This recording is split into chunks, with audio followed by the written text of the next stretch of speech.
না ভাই, এটা কোনো ফল খাওয়ার সময়? ছোট লোকের বাচ্চা।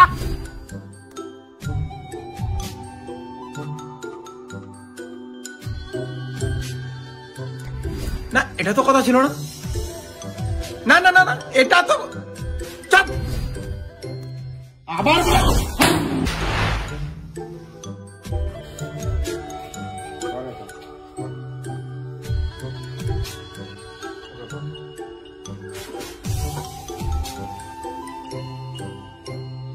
যখন তোর রাগ উঠবে, কোনো কিছুর ক্ষতি না করে ওই তার কাটাগুলো হাতুর দিয়ে কাঠখানাতে পুঁতবি। এখন তোর আগে আছিস, যা আজকে থেকে চালু কর।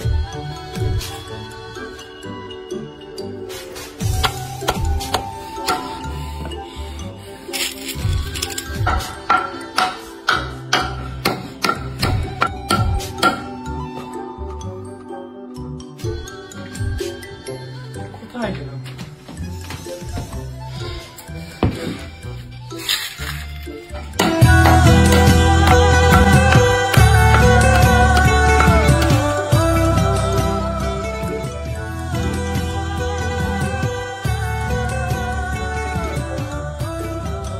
এভাবে রাগের মাথায় কাঠটিতে পেরেক পুঁতে আমার কি লাভ হচ্ছে? কোনো লাভই তো হচ্ছে না। এত পরিশ্রম সব বৃথা। না, এবার পরিশ্রম না করেই নিজের রাগটা নিজের মধ্যেই কন্ট্রোল করে নেব। হ্যাঁ, কোনো রাগ করবো না আর।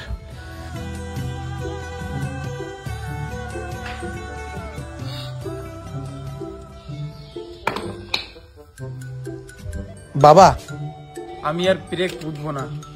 আমি কোনো কিছুতে ক্ষতি না করেই নিজের রাগকে কন্ট্রোল করতে চাই, এবং আমি করতে পেরেছি। এই নাও, আমি আর পেরেক পুঁতবো না। আমাকে শুধু এইটা দে, আর পেরেক পোতা কাঠটা তোর কাছে রাখ। আর তোর যেদিন মনে হবে আমার এক ফোঁটাও রাগ নেই, সেদিন ওই কাঠ থেকে ওই পেরেক গুলো এটা দিয়ে তুলবি, আমাকে ব্যাপারটা জানাবি।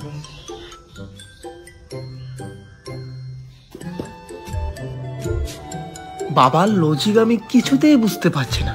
কি বোঝাতে চাচ্ছে বাবা? একবার পেরেক পুঁততে বলে, একবার তুলতে বলে। আমার তো আবার রাগ নেই বলা চলে।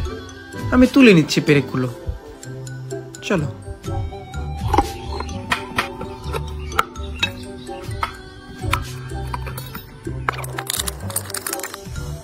বাবা, আমার মনে হলো যে আমার মধ্যে আর কোনো রাগ নেই, তাই সব তার কাটাগুলো তুলে ফেললাম।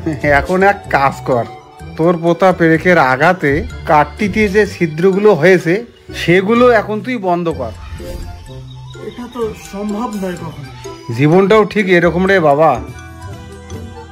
রাগের মাথায় কোনো কিছু করে ফেললে বা কাউকে আঘাত করলে রে বাবা, তার মধ্যে যে ক্ষতর সৃষ্টি হয় সেটা কোনোদিনও ঠিক করা যায় না রে বাবা। তাই যখনই কোনো বিষয় নিয়ে রাগ হবে বা কারো উপর ক্ষুব্ধ হলে তাকেও আঘাত করতে হবে, এটা কোনো যুক্তি নয়।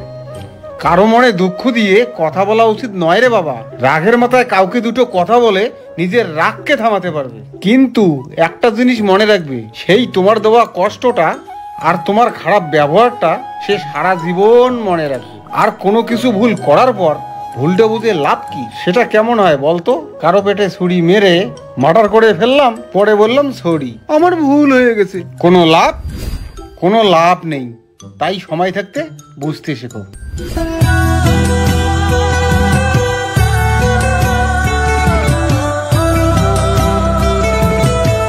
এই ঘটনার থেকে কি শিখতে পারে? যখন বিশেষ মন খারাপ থাকবে, কারো উপর রাগ হবে, তখন নিজের প্রতি বিশ্বাস হারালে চলবে না, বা কাউকে আঘাত করে নিজেকে সুখ দিলেও চলবে না। নিজের ধৈর্য এবং বুদ্ধিকে কাজে লাগাতে হবে।